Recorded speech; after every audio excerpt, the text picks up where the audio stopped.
Y así seguir, seguir, sin apagarse. Correr, mirar y amar. Caballero, ¿cómo le va? Salió bastante natural. Como el tecno. ¿Qué tal? Muy bien, sí. ¿En 24? ¿En qué? 118. No conozco las líneas en realidad. Me trajo un señor en una camioneta en realidad. ¿Lo conoces? Innovador, disruptivo, ecléctico, Daniel Melero es un músico extraño. Vio lo que otros tardaron años en descubrir y estuvo en los lugares en donde se crearon muchos de los discos más relevantes de la escena nacional. En Interior habla de cine, de música, de arte y de una vida dedicada a la exploración y a la curiosidad. Gustavo es el artista que yo más admiro. Hace tiempo que lo admiro. Nos fuimos haciendo amigos porque nos gustaba trabajar juntos. Quiero hablar, abrirme de verdad, escribir. Bueno, Dani, bienvenido. Gracias Muy amable. por estar aquí. Te quiero leer una cosa que con algunos estoy empezándolo así, que dice: entre todas las artes, la música es la más divina porque es indeterminada. Concretáis las ideas en la palabra, la luz en el lienzo, las formas en el mármol. Pero no se puede concretar el sonido. El reino de las notas es infinito como el reino de las ideas. Más aún, va más allá de las ideas porque crea algunas que no podés determinar. Esto lo dijo Miguel Ángel, Michelangelo. Sí. Y me pregunto qué Que es la solía pintar acompañado de música. Bueno, me pregunto qué es la música para vos, porque a mí esta definición siempre la vi una vez en un programa, en un conservatorio al que yo iba de música y me lo atesoré ese papel. Verdaderamente no podés no estar de acuerdo con ello. También creo que con el tiempo se puede ver que la música también es un cómplice de muchos mensajes que se emiten. Y que a veces son hasta opuestos. Por ejemplo, la novena de Beethoven, que es la música de la Champions League, ¿no es cierto? Pero al mismo tiempo era la marcha que utilizaba Hitler en sus discursos. Y también se lo utiliza de formas muy opuestas, ¿no? La música, a la vez en los medios, en los noticieros, la incidencia, cómo multiplica la incidencia de las imágenes. Cuando la música opera desde que uno decide escuchar y puede elegir qué escuchar, creo que cumple con todo lo dicho en la frase de Miguel Ángel, o de Leonardo. No, de Miguel Ángel. Pero era Leonardo el que pintaba acompañado de músico, yo me equivoqué. No, igual son medio contemporáneos. ¿Y cuál es la lectura que uno hace de tal vez una misma música en distintos momentos de tu vida? Digamos, porque esto que vos decías, entra en un paisaje de percepción interna que uno tiene, y además en la música ciertos volúmenes produce efectos vibracionales en el cuerpo. Muy intensos y que inclusive sirven como inducción en las películas, ni hablar. A mí me suele molestar desde hace años cuando la música subraya demasiado lo que ya está clarísimo en la imagen. Siento que sí, me quita de los dos lados interés en la percepción, porque justamente a mí me atraería más diversificar. Es una idea que he tenido algunas veces que he hecho bandas de sonido de películas, pero que en general no le agrada mucho a los directores que con los que tuve la suerte de hacer cosas. ¿Qué es lo que vos hiciste, decís? La propuesta de no subrayar lo mismo que está claro. Bueno, a veces sino ir por otras zonas, ni que, digamos, más allá de eso, más allá de esa parte que a mí me toca, yo nunca me crucé con alguien que diga, a mí no me gusta la música. Yo sí conocí a alguien que dijo, no, yo no escucho música. Sí, eso es otra cosa, porque eso es escuchar también. Pero esa persona me dijo, yo no escucho música, pero ¿te gusta? y me puso esa cara, ¿no? Sí. Ese rostro me llamó la atención. Debe ser una persona muy particular, muy interesante esa. Yo disfruto de no escuchar música también, a veces tanto como cuando estoy escuchando música. Inclusive me resulta muy interesante cuando uno está escuchando y también el entorno está haciendo sonido, como también aparecen otros significados. Sí, yo no sé si se tiene real noción del poder, de la capacidad que tiene la música y la frecuencia, ¿no? Las frecuencias, Sí.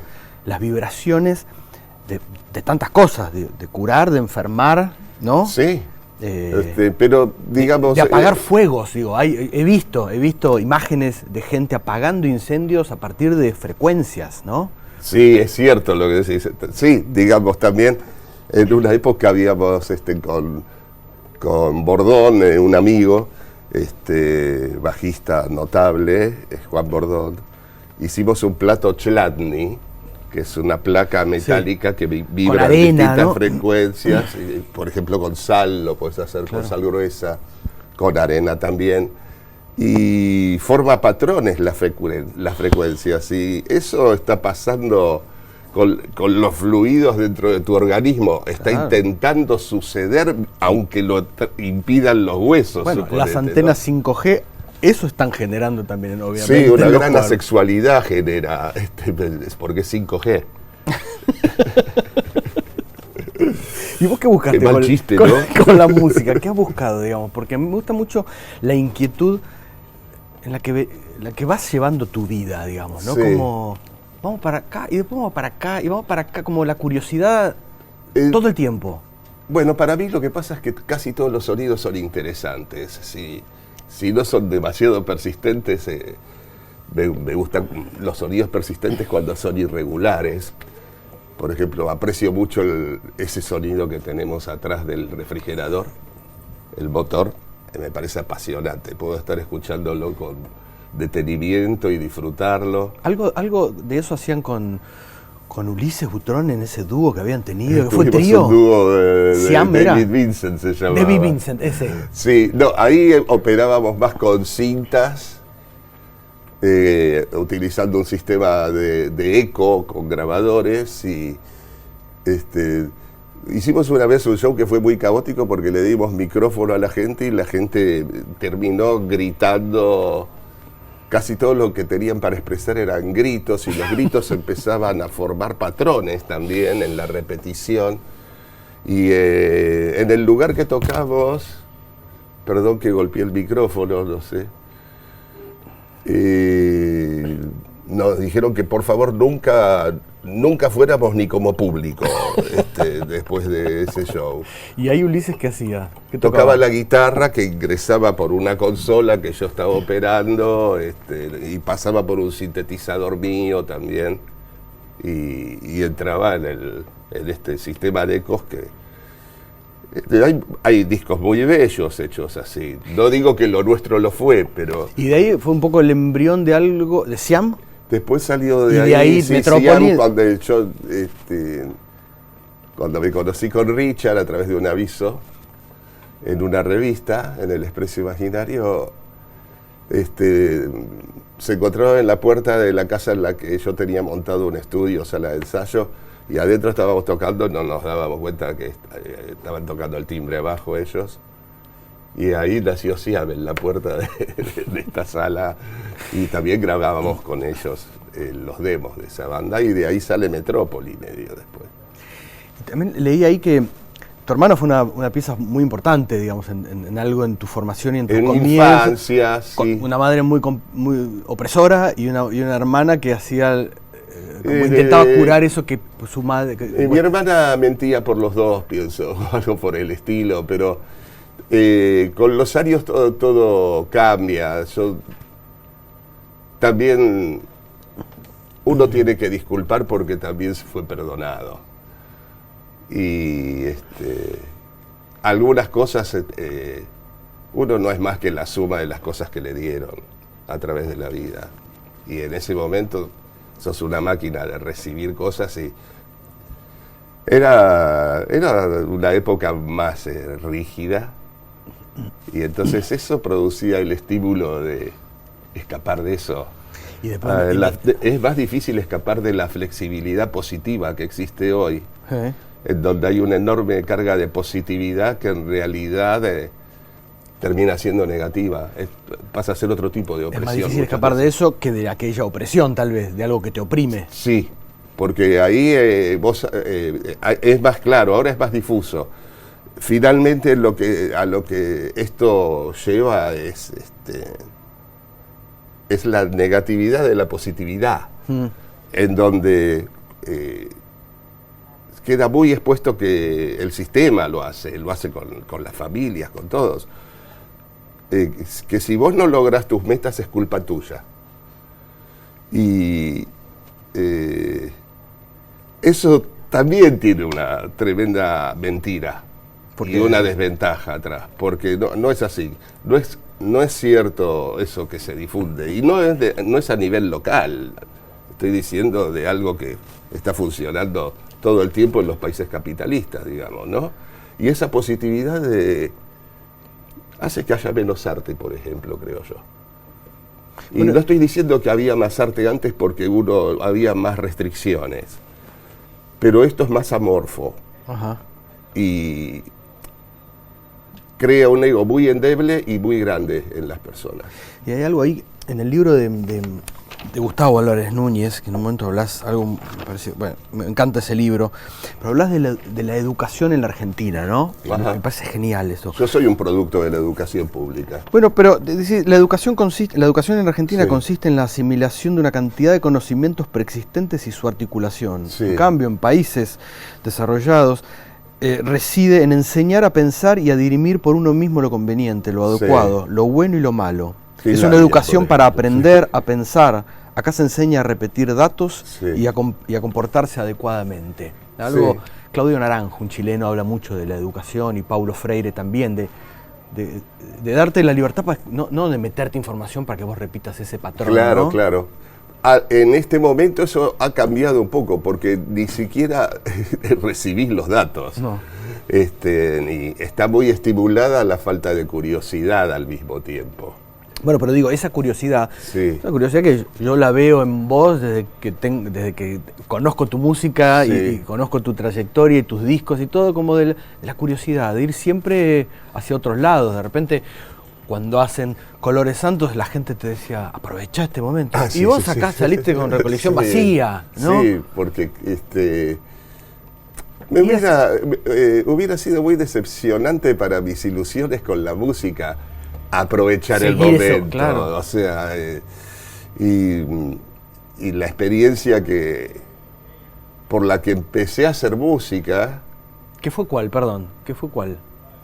Lo que la música producía en mí, escuchando cierta música que en definitiva tampoco era muy masiva, por supuesto.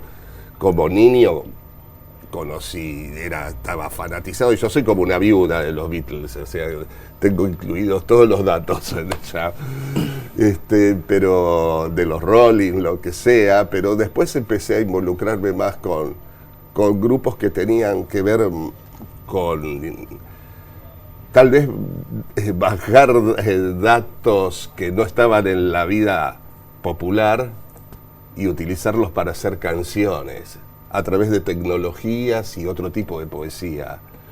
Y eso fue sensacional. El disco que escuché, que cuando lo escuché dije, yo tengo que ser músico y basta, y voy a ser músico. Y no me animé, además. O sea, hasta que pude lograrlo, ya había hecho mitad de 2 carreras universitarias.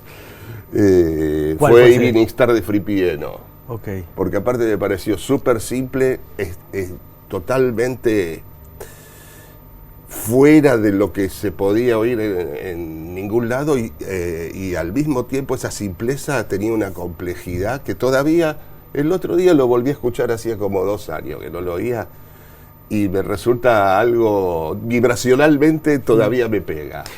Y después leo que obviamente ibas a los conciertos de muy chico a ver a Nevia, y que Nevia te fascinaba, y te metías en el bondi con él.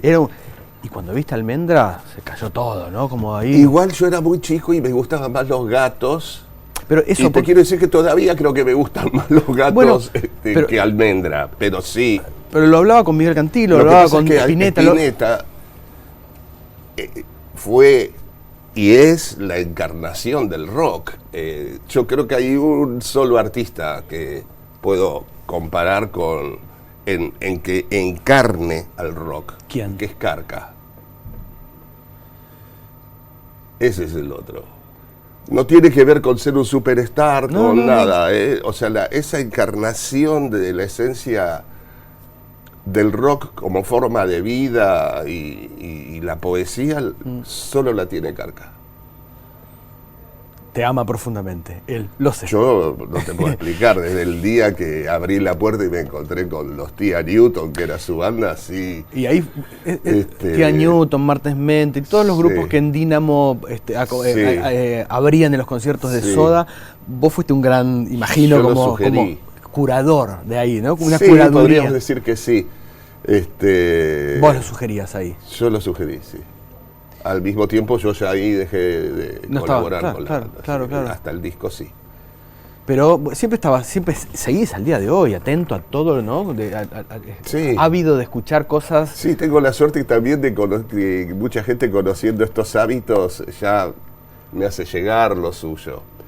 ¿Y cómo te parás vos cuando de repente alguien te llama y te dice, quiero que me produzcas algo? Porque me gusta mucho esa idea que vos tenés de que llegás al estudio, a veces, tal vez siempre, sin tener ni la más pálida idea, o tal vez con una sola idea Una de idea hacia pequeña, dónde, cada hacia vez dónde, más es así, sí, ¿no? sí. Y sí. llegar y a ver qué pasa ahí, ¿no? Sí. ¿Y qué te pasa cuando vos producís Pero a en alguien? ese caso, cuando yo produzco algo, generalmente hay un material que la otra persona maneja. He grabado discos también improvisacionales, en donde verdaderamente ahí lo que tenés que ver es,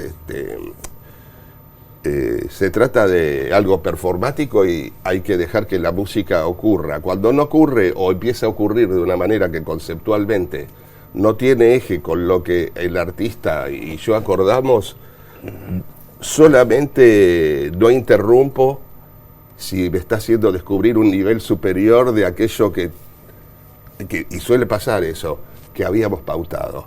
Hay veces que dicen, pero ¿por qué si esto no era lo conversado? Pero es porque es mejor. Y hay que replantearse las cosas a partir de ese suceso.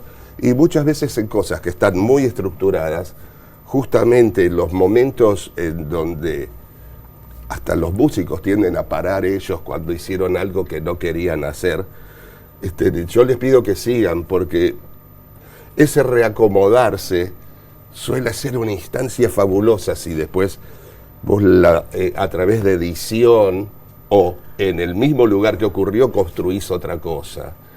Hay que estar listo, hay que estar escuchando y hay que abandonar siempre la idea de que no probar lo ridículo. Eso no funciona. Eso que no querés hacer es un lugar tuyo que reconoces y no querés recorrer, pero tal vez es mejor que aquello a lo que te aferrás.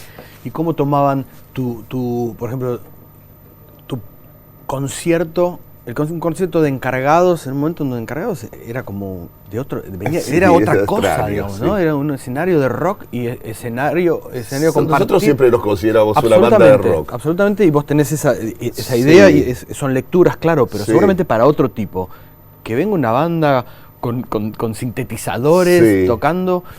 La falta de que hubiera un baterista era No, una no verlo, situación, no ver sí, que el ritmo salía de un playback. Claro, ponele.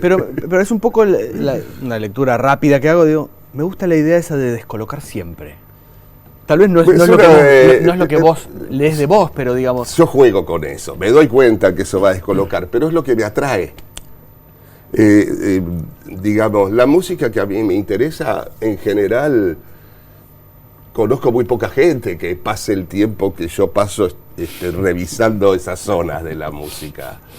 Y a mí me produce mucho placer y me gusta jugar en ese campo de ideas, además del corriente, porque ese campo de ideas a mí me gusta, me atrae cuando estás haciendo algo que es muy conflictivo y puede llegar a convivir en una forma nueva, generando una forma nueva. ¿Y de qué hablabas en tus canciones con tu grupo Paz? Ah, sí, es una banda que tuve a los 12 años. ¿De qué hablabas? Porque vos escribías sí, ahí. escribía las canciones. No, la verdad que no me acuerdo muy bien.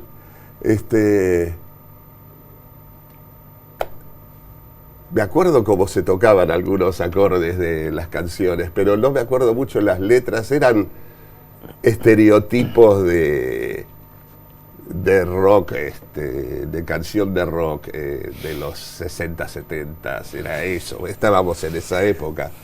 Era poesía infantil, pero poesía al fin.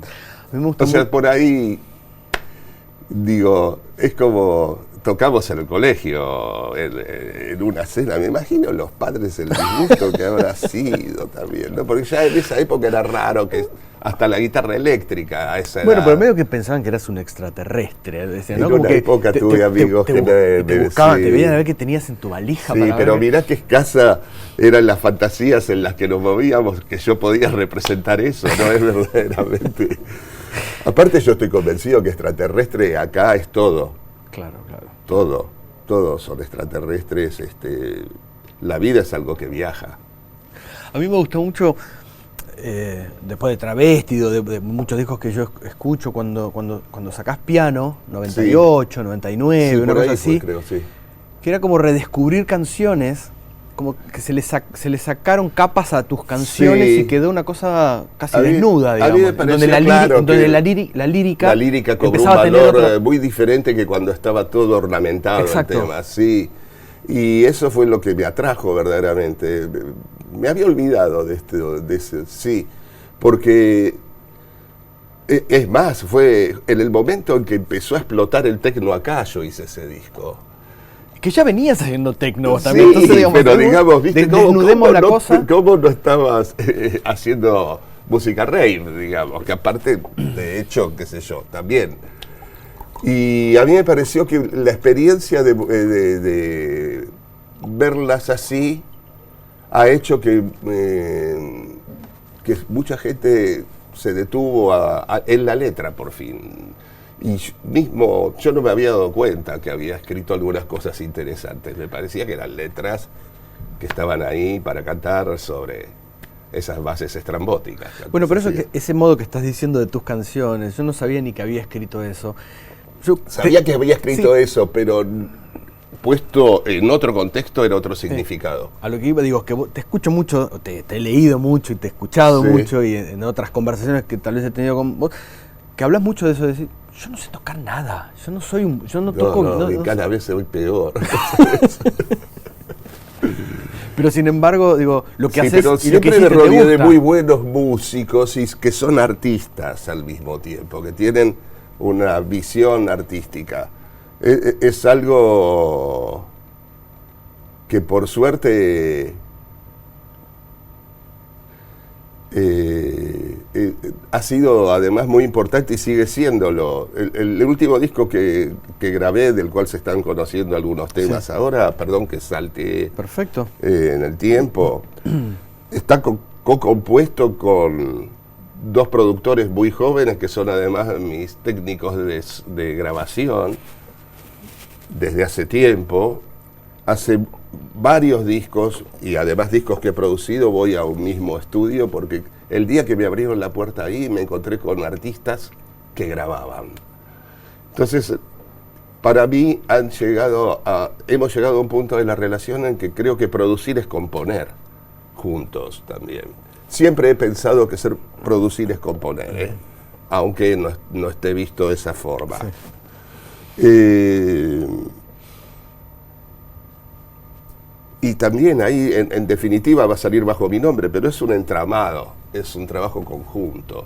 Hay discos que sí los manejé ya muy solo o prácticamente solo. O sea, trabajando con músicos que venían y se iban sin saber qué habían tocado y para qué. Sí. ¿Y vos dándole pautas claras a ellos o dándole Muy pautas? escuetas, yo doy pautas muy escuetas y por suerte... Y que se autoproducen ellos en su participación de algún modo. Crean alrededor de un concepto, sí. Y en algunos casos, sí, se traduce en acordes eso. Aparentemente, cuando estábamos grabando, ese aparato se le enganchó una rama o algo extraño, y te aseguro que hace unos ritmos que parecen de Can. Jackie Leibesay parece el baterista. Entonces tuvo que poner un micrófono hasta el techo y no sabés lo fascinante cómo funciona, porque aparte capta ciertas reverberaciones de adentro, y si pasamos por un pasillo, ahí está sonando también. Entonces, y sobre eso todo, empezaste a construir. Y después estuvimos editando, y gran parte de los temas provienen de ese tipo de situaciones. Otros son canciones más normales con una batería, digamos, lo que sea, y todos tienen letra, pero algunos no están cantados. La letra solo fue el mecanismo de guía para hacer la música que hicimos. Recién te preguntaba esto, digo, vos llegás a un estudio tal vez con una sola idea. Y también qué pasa con las cosas. letras? ¿Las letras las escribís ahí en el estudio? ¿O te No, en tu casa? las voy escribiendo de manera continua a través de pequeñas frases que rescato y haciendo zapping entre como un canal le contesta al otro algo y empezar a entreverar todo eso. También lo hago con fragmentos de sitios de internet pueriles, de foros. Y el cine es y ha sido muy importante en tus discos. Sí, siempre lo ha sido. No sé si todos los discos tienen que ver con el cine, pero muchos sí, ¿no? Y en como áreas distintas del cine, como distintas, ¿no? Sí. Como corrientes en distintas. general igual hay una tendencia mía al cine bizarro.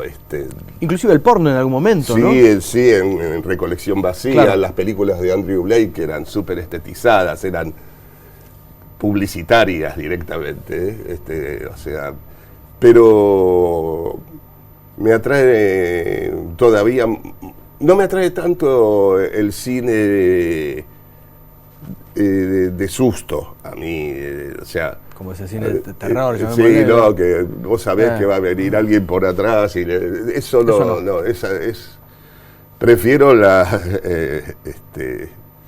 situación de Hitchcock, ¿no? Como un suspenso. Sí, el suspense. Cuando le dice a Truffaut en el libro película, imagínate que estamos acá los dos hablando, pero el público ve que acá hay una bomba. Este programa sería sensacional, ¿no? Si nos pasara eso a nosotros. Y escúchame, y vos decís el sonido, ¿no? El sonido de esa heladera o el sonido del aire. Y eso de estar todo el tiempo escuchando sonidos. Sí. ¿No hay un momento que es medio tortuoso? Digo, si vos por la calle estás todo el tiempo pensando en eso, ¿podés abstraerte? No, puedo abstraerme, pero sí lo escucho, pero no lo oigo, pero no lo escucho. Okay. Por supuesto lo oigo, pero porque digo, no lo escucho, no le pongo mi atención, la derivo en ciertos casos. Sí, un taladro, pararte al lado de un taladro es algo porque en la duro. Ciudad es un poco, samplearlo puede estar bueno, pero no quedarte vivir ahí. al lado, tener una obra al lado de tu casa, digamos. ¿no? Me ha pasado. Sí, me imagino que de ahí salió algo. Sí. Viste, la gente cuando se le ocurre que un departamento va vale demolerlo y hacerlo de vuelta y vos terminás viviendo en una obra en construcción. Y yo hago muchos sonidos en casa todo el tiempo y era como muy invasivo siempre. Además, los sonidos que tiendo a hacer en casa pueden ser muy violentos, pero son todos una pasta sonora donde todo tengo que estarlo identificando. Puede ser muy sutil, como una mitocondria, y lo sé, tener todo ese show industrial. ¿Y el último disco de canciones que escuchaste, por ejemplo? El último disco de canciones que escuché, bueno, me la estoy pasando escuchando mucho el mío hasta que termine de salir y me tiene muy invadido. Pero estuve escuchando justamente Nicola Carrara, uno de los técnicos y músicos del estudio, compositor también, me hizo escuchar a la mamá de Nick Drake. A Molly Drake. Sí. Sí. Y ese disco se llevó un par de semanas últimamente. Y ahí ves también la influencia de Nick Sí, en el modo de cantar de su madre. Es algo ¿no? tremendo lo que ahí sucede, pero además es un disco que si sacamos a Nick Drake, que me parece de lo más importante que Lejos. sucedió en mi vida escucharlo. Exactamente. Adhiero, gracias. Sí, Pink Moon. Oh. La mamá tiene autonomía también como artista y es hermoso pensar que ella tenía un grabadorcito y que eso, un grabadorcito a cinta y registraba sus temas así, y como una grabación poco profesional, endeble, al mismo tiempo jerarquiza la música que hace. Ese mismo disco, grabado con gran producción, Bueno, no tendría los átomos que contiene ese sonido. es que ese impulso de la primera vez, tal vez, ¿no? Esa grabación, esa Sí, naturalidad. sí. Yo hace poco, El espíritu del demo. yo hace tiene poco eso, escuchaba, ¿viste? que lo hablamos de Ulises Butrón, ¿no? Afortunadamente lo conocí, al tío, Ajá. y tengo ciertas grabaciones de él. Cierto que le decías vos el tío, Y sí. tengo algunas grabaciones de él grabadas así, también con grabador de aire. Sí. Y la emoción que esa versión me produce, tal vez es infinitamente superior y mayor a lo que sucedió después con la Pero, grabación final. digamos. de eso no hay ninguna duda y es algo que me interesa mucho, como inclusive, ponele, estos días que apareció este tema de los Beatles, había desaparecido el demo de Lennon. De repente yo veía que no lo podía... No podías volver a No lo ese- podía escuchar en Sí. internet, por suerte lo tenía, ¿no? Sí. Entonces, y ahora volvió a aparecer, junto con la canción, el demo que él grabó. Y es mucho mejor que lo de los Beatles, porque aparte es endeble, mal grabado, y la canción sobrevive a eso, y es mucho más una gema que estos Beatles lavados, con, ¿cómo te puedo decir? Hi-fi. Y no sé por qué lo hicieron, es muy decepcionante para mí escuchar eso. Un poco piano es volver a esa versión Sí, es un despojada, disco hecho ¿no? en un día, con yo cantando y Diego tocando al mismo tiempo, también Piano 2 es así. Fue grabado así, Sí. pero ya con un Juli Acri. Con Juliano, sí. Y el formato lo posibilita. Sí. Tenés que querer correr el riesgo, o sea, cualquier error de uno o el otro arruinaba la toma. No hay edición, no hay Teniendo nada. tantas canciones, ¿pensaste en un 3 o no? No sé, puede ser, no sé. digo- En este momento estoy más centrado en lo que terminé de grabar. En realidad grabé más de un álbum. Porque siempre estás grabando muchos Sí, álbumes. sí, en realidad yo estoy grabando. Después veo cuál es el disco Que que querés se terminar, forma ok. y que querría mostrar en este momento. Y este es parte del universo de temas que a mí me parecen válidos también. Los que no entren probablemente van a quedar en un limbo. Ponele, hay temas que edité en el disco anterior, a Micrografía, en Ultima Thule, que los había hecho en el 2006. Y encontraron su destino recién en este disco. ¿Y tiene que ver con cine también este? ¿Algo? ¿En algo? Todavía, para mí, todavía no sé muy bien cómo se va a titular. Hay varios títulos, igual ninguno me convence, pero tiene más que ver con la pintura. Con la pintura. Diría que sí. Tiene que ver con el cromatismo, llegar a lo ultracromático sería lo que estoy pensando. Y aplicárselo a la música, escapar de las escalas cromáticas. Es el ultracromatismo. Pero no es tan estricto, por eso no le estoy poniendo ese título. Porque el disco se concede hasta pasos de humor y tiene canciones muy melódicas, y definitivamente lo que es ecléctico, es heterogéneo, y me gusta, es algo que he hecho muchas veces. Desde mi primer disco solista no hay un solo tipo de música, luego he hecho discos que tienen un solo tipo de carácter. Ahora estoy volviendo a una multiplicidad. Tal vez Travesti es un tipo, sí, ¿no? Va por acá, clarísimo, sí. Es un disco armado táctica y estratégicamente desde varios años antes lo tenía ya planeado. Ahí sí llegaste con el disco. Fui al estudio armadísimo. prácticamente con el disco armado, sí. Fue grabar solos o que se grabaran baterías reales que a la vez no se parecen nada a las que, mira, justamente ocurrió que en las baterías se abrió un campo, y entonces se retiró la caja de ritmos como idea patrón de esa batería. Ahí Diego Fosser hizo una gran performance. O sea, las baterías finales no son las que originalmente vos habías programado. Sí, pero en cualquier disco eso sucede, ¿no? Claro que sí. Pero en general el disco estaba armadísimo, hasta las cuerdas, todo, ya estaba. Gracias, Dani. Muchas gracias a vos. Te quiero regalar Disculpen todo. un vinito en manos negras de Muy Aldo. amable. Bueno, gracias. Hasta pronto. Gracias. Acá estamos en vivo, muchas gracias. Y así seguir sin apagarse.